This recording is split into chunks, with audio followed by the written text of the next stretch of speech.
पुरानी संस्कृति है। जैसे आज ये जो मैंने कपड़े पहने हैं तो कई लोगों को मैं एकदम गांव वाली लगती हूँ, क्योंकि लोगों को अभी ये ट्रेंड चला कि जींस पैंट में अच्छा लगता है, कलाकार वो जो परफॉर्म करता है ऐसे स्टेज ऊपर वो नाटक कूदता है, पाकिस्तान बॉर्डर से जुड़ता है। तो कच्छ बॉर्डर में हमने देखा है कि भारत में कितनी सुरक्षा होती है और पाकिस्तान में कितनी होती है, कि भारत की नारी के सर पर पल्लू होना चाहिए। हम जितने भी जो झांसी की रानी है, जितने भी हम अगर पात्र देख लें तो भारत की नारी की एक मर्यादा रही हुई है। पहले तो जब मैं छोटी थी मुझे एक बेटे की तरह ही मेरे उछेर हुआ है। 10-12 साल तक तो मैं ऐसे बॉयकट, मेरे बाल थे, मैं लड़कों के कपड़े पहनती थी तो मुझे ऐसा लगता कि मैं लड़का ही हूँ। तो ये मैंने बहुत देखा है, क्योंकि सबको ना ये अभी विदेशों की जो संस्कृति है, शॉर्ट कपड़े पहनना या फिर वो रील्स बनाना, तो आप शॉर्ट कपड़ों में क्यों बनाते हैं? ऐसे कपड़ों में भी आप तो रील्स बना सकते हैं ना। जैसे राजस्थान का पहनावा है तो उसमें भी आप रील्स बना सकते हैं।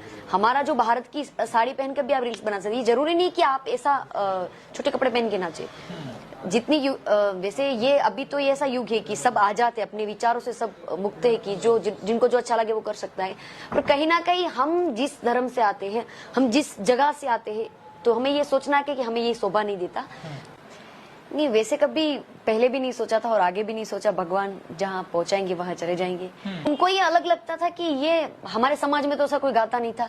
कच्छ में कच्छ एक अलग प्रकार का विस्तार है कि जहाँ लड़कियां हमारे मालधारी समाज में से नहीं गाती। मतलब ये गाना, ये स्टेज पर जाना, जैसे नॉर्मल लाइफ होती, घूंघट डाल के सबको ऐसा ही रहना है, घर संभालना है। तो पहले थोड़ा सबको लगता था कि अगर ये कुछ अलग करेगी तो पूरे समाज की बेटियों पर असर पड़ेगा। इकलौती बेटी होती है, जब उनकी शादी होती है तो उनको जो उनके पावने होते हैं घर जमाई बनाया जाता है। ऐसी कभी कोई बात हुई कि भाई नहीं, आपको तो हमारी एक ही बेटी है, आप शादी करने के बाद हमारे घर ही रहो? नहीं, जमीन से जुड़ना, क्योंकि मेरा जन्म गांव में हुआ है, मेरे मम्मी पापा अभी गांव में रहते, मेरी पूरी फैमिली गांव में रहती है, मेरे जितने भी संबंधी सब लोग गांव में रहते हैं। और जब हम पैदा हुए, जहाँ पे हम बड़े हुए, तो वहां तो हम जुड़ने, क्योंकि सिटी में तो हम नहीं बड़े हुए ना, तो सिटी का वातावरण हमें सेट नहीं होता। हमें तो गाँव का ही अच्छा लगता है, वो खुले में हम रहे, अपने आंगन में, इतना बड़ा आंगन होता है गाँव में, सारे लोग ऐसे शाम को सब साथ में बैठते, पूरे परिवार, कोई कुछ भी प्रसंग हो तो सब ऐसे मिलकर सब एंजॉय करते। तो मैं गांव से हूँ, तो मुझे तो ऐसा लगता है कि जब मैं अगर प्रोग्राम नहीं है तो हम गांव में चले जाते हैं। और उससे भी ज्यादा मुझे जंगल में अच्छा लगता है। मैं मोदी साहब से जब मिली तो उन्होंने मेरे टीचर से कहा था कि ये बच्ची अच्छा गाती है, उनको गवाना स्कूल में, आपने ट्रेनिंग देना। वहाँ भी परफॉर्मेंस दी थी मोदी जी के साथ? हाँ, मैंने अपनी स्कूल में जब मैं गाती थी तो वहाँ पे सारे बच्चे गा रहे थे, तो मैंने भी गाया था उनके सामने।